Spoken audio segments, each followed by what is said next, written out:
मौनम सर्वार्थ साधनम।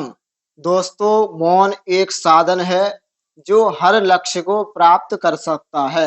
यदि आप मौन रह करके कोई भी कार्य करते रहें निरंतर, तो आपको सफलता अवश्य मिल जाती है।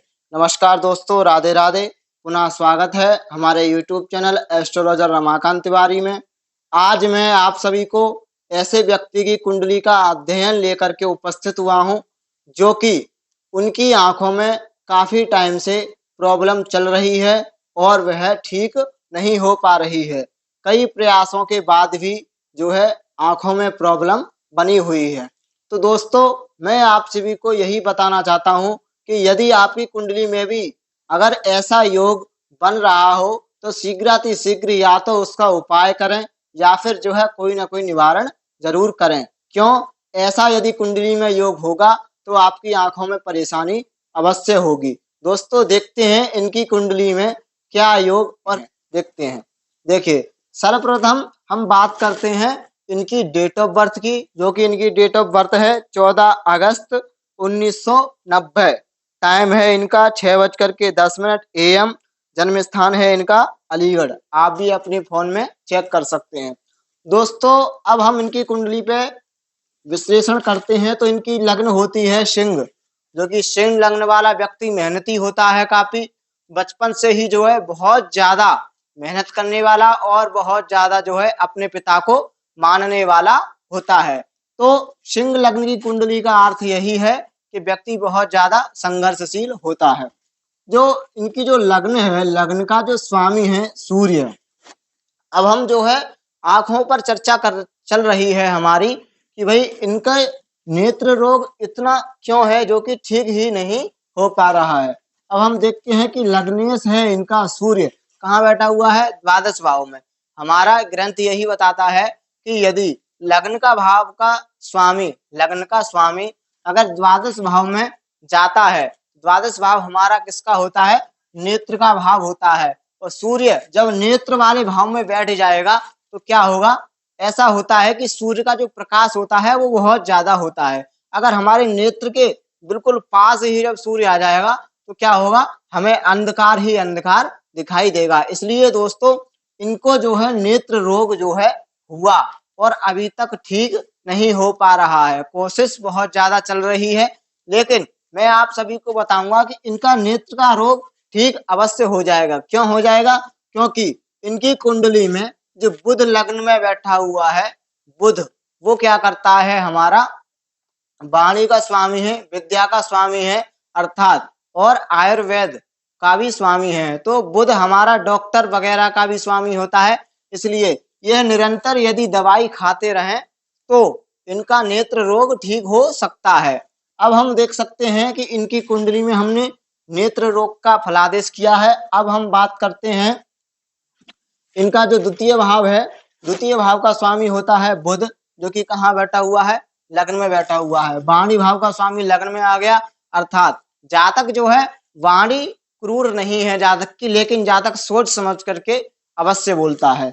अब हम बात करते हैं इनकी तृतीय भाव पर। तृतीय भाव होता है हमारा पराक्रम का भाव, भाई बहनों का भाव। तो पराक्रम भाव का स्वामी है इनका शुक्र, जो कि ये अपने भाई से ज्यादा दूर तो नहीं रहे हैं, लेकिन हाँ थोड़ा बहुत इनका पराक्रम कम है। क्यों कम है? क्योंकि शुक्र जब सूर्य के साथ बैठता है तो अस्त हो जाता है। इसलिए यह बिल्कुल सौम्य स्वभाव के हैं। यह बहुत ज्यादा जो व्यक्ति कि मैं ये कर लूं वो कर लूं, ऐसे इनके मन में बिल्कुल भी नहीं है। यह सौम्य स्वभाव के हैं, बहुत अच्छा बोलते हैं, मीठा बोलते हैं और भाई बहनों से जो है इनकी बहुत अच्छे से बनती है। अब हम बात करते हैं चतुर्थ भाव पर।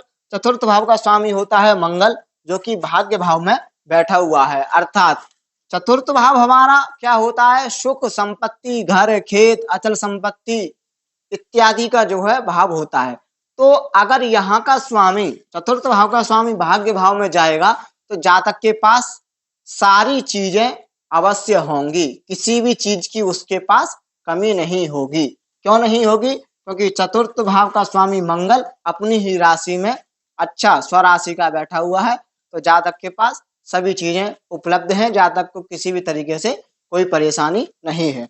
अब हम बात करते हैं पंचम भाव पर। पंचम भाव में बैठा हुआ है शनि, जो कि 1 2 3 सप्तम भाव को देख रहा है। अर्थात पंचम भाव में शनि जब बैठता है तो पहली संतान कन्या ही देता है। कहीं भी या पंचम भाव को शनि देखेगा तब भी जो है शनि क्या करेगा, पहली संतान कन्या ही देगा। तो पहली संतान इनकी कन्या हुई है। और यह हम शनि क्या करता है, शनि जो है हमको मेहनत पढ़ाई में कराता है, लेकिन वही है कि इनका जो नेत्र का जो रोग है उसकी वजह से जो है इनको पढ़ाई में बहुत सारी प्रॉब्लम आई और बहुत ज्यादा इनका ध्यान जो है नेत्रों की तरफ चला गया। अब हम बात करते हैं इनका जो स्वामी है गुरु।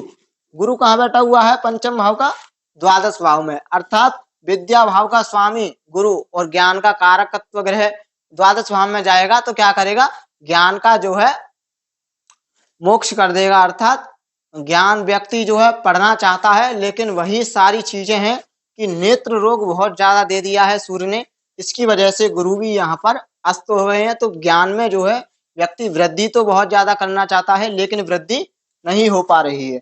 अब हम बात करते हैं षष्ठ भाव में।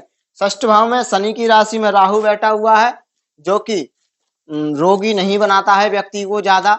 जैसे कि व्यक्ति हर समय बीमार रहना या बुखार आते रहना या कोई भी चीज होते है, ऐसा कुछ भी नहीं है। ना जातक के जो है शत्रु बनते हैं, क्योंकि शत्रु बनते भी हैं वो ज्यादा दिन तक टिक नहीं पाते हैं।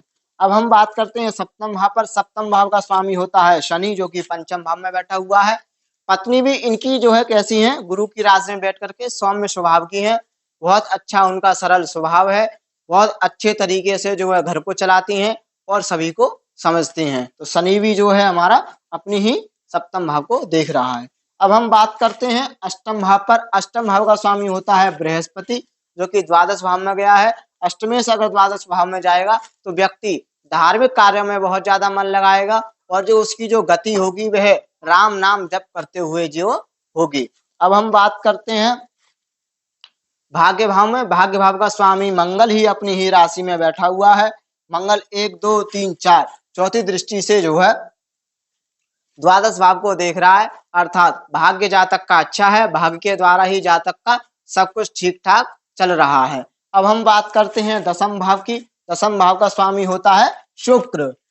तो ये दसम भाव जो होता है वह हमारा क्या होता है कि व्यक्ति अपने जीवन में आगे चल के क्या करेगा। पहला तो हम देखते हैं कि भाई पंचम भाव से विद्या देखी जाती है और दसम भाव से देखा जाता है व्यक्ति का कार्य, अर्थात ये कर्म भाव भी इसको बोला जाता है।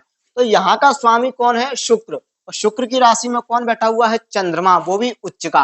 अर्थात जातक जो है संगीत से संबंध अवश्य रखता होगा या संगीत व्यक्ति जो है जानता होगा। यह तो हमारी विद्या के बारे में मैंने आपको बता दिया था, शनि ने जो है ज्यादा नहीं पढ़ने दिया। क्यों, शनि जो है हमेशा क्या करता है, मेहनत ज्यादा कराता है। तो इनका जो कार्य है वो है इनका शुक्र चंद्रमा से संबंधित। तो ये क्या करता है, व्यक्ति को संगीत लाइन में भेजता है या हीरो बनाता है या एक्टर बनाता है या बहुत अच्छा एक्टिंग करने वाला बनाता है, बहुत अच्छा डांसिंग करने वाला बनाता है। तो यहाँ पर शुक्र ज्यादा प्रबल है। शुक्र क्यों प्रबल है, क्योंकि यहाँ पर जो है शुक्र हमारा तृतीय भाव का स्वामी और दसम भाव का स्वामी होकर के जो है चंद्रमा की राशि में बैठा हुआ है। और चंद्रमा किसकी राशि में बैठा हुआ है, शुक्र की राशि में। तो जहां तक है शुक्र बलवान होने के कारण व्यक्ति संगीत में कार्य उसका होगा। अब हम बात करते हैं एकादश भाव पर। तो एकादश भाव का स्वामी होता है बुध, जो कि कहाँ बैठा हुआ है, बुध हमारा लग्न में ही जो है व्यक्ति का बैठा हुआ है। अर्थात ये हमारी होती है आय। तो जहां तक आय के बारे में बहुत ज्यादा सोचता है, अर्थात आय कैसी भी, वो भी व्यापार। बुध क्या कराता है, व्यापार। कहाँ देख रहा है, सप्तम भाव को। तो व्यक्ति को व्यापार में भी लाभ कराता है। दूसरा व्यक्ति जो कार्य है जहां तक का वो है संगीत लाइन, संगीत। दूसरा अब हम बात करते हैं द्वादश भाव में। तो द्वादश भाव में यहाँ पर जो सबसे ज्यादा बलवान ग्रह है वो है सूर्य। सूर्य ने सारे ग्रह जो क्या कर रखे हैं, अस्त कर दिए हैं और इनका जो फल है वो भी बहुत ज्यादा कम हो गया है। लेकिन यहाँ पर शुक्र चंद्रमा की राशि में बैठने से और चंद्रमा शुक्र की राशि में बैठने से शुक्र यहाँ पर जो है बलवान है। और शुक्र देख कहाँ रहा है, यहाँ से 1 2 3 4 5 6 7 षष्ठ भाव को शुक्र देख रहा है। अर्थात शनि की राशि को देख रहा है, तो कहीं ना कहीं जो है विद्या से संबंध शुक्र का भी बन रहा है। तो जातक की जो विद्या में निपुणता है वो शुक्र से संबंधित है, संगीत लाइन में है। तो द्वादश भाव में जो बृहस्पति केतु बैठा हुआ, केतु क्या करता है, जैसे व्यक्ति लग्नेश होकर के सूर्य द्वादश भाव में गया तो नेत्र रोग तो दिया ही दिया, लेकिन केतु ने क्या दिया, 5 गुना और बढ़ा दिया। अर्थात इतना रोग नहीं होता है। बहुत सारी कुंडली में मैंने देखा है सूर्य लग्नेश होकर के द्वादश भाव में जाता है, नेत्र रोग होता है, चश्मा लग जाता है, लेकिन इनको ज्यादा योग इसलिए बन गया क्योंकि इनका जो है केतु जो बैठ गया है साथ में पाप ग्रह। दूसरा, राहु जो है सूर्य को देख रहा है, तो यहाँ पर जो है दो दो ग्रह जो है ज्यादा सूर्य को बल दे रहे हैं। इसके कारण व्यक्ति के नेत्रों में ज्यादा ही रोग उत्पन्न हो गया है और बहुत जल्दी ठीक नहीं हो पाएगा, जो कि निरंतर प्रयास करते रहते हैं, लेकिन नेत्र रोग में कोई भी जो है सफलता प्राप्त अभी नहीं हो पा रही है। लेकिन हाँ, सफलता अवश्य प्राप्त होगी। बृहस्पति सूर्य के साथ बैठे हुए हैं और बृहस्पति जो है अष्टमेश भी हैं, तो अष्टमेश होने के कारण बृहस्पति जो है इनको नेत्र में रोग में अवश्य सफलता दिलाएंगे। दोस्तों, तो यह है कुंडली थी हमारी नेत्र रोग जाने कुंडली के द्वारा। तो मैंने आप सभी को बहुत अच्छे तरीके से समझाया है कि इनकी कुंडली में सूर्य के द्वादश भाव में जाने से जातक को नेत्र रोग हुआ। तो इसी प्रकार से हम और भी कुंडली का अध्ययन लेकर के उपस्थित होंगे। और इन्होंने मेरे से ये बोला था कि मेरा आगे का भविष्य कैसा होगा वह भी बता दें। तो आगे का इनका भविष्य बहुत अच्छा होगा। ये व्यापार ही करेंगे क्योंकि बुध इनका बहुत ज्यादा अच्छा है। बुध है इनका आयुष लग्न में बैठा हुआ है, जो इनकी जो दिमाग है वो बहुत तेज चलता है, जो इनकी वाणी है वो भी बहुत अच्छी है। व्यापार में ये व्यक्ति को जो है समझा लेते हैं अच्छे तरीके से। दूसरा, इनका गणित भी अच्छा है क्योंकि बुध जो है गणित का स्वामी है। तो बुध इनका सप्तम भाव को देख रहा है और भाग्य इनका अच्छा है ही। तो ये व्यापार करते हैं तो इनके लिए बहुत ज्यादा लाभदायक होगा। नमस्कार, राधे राधे।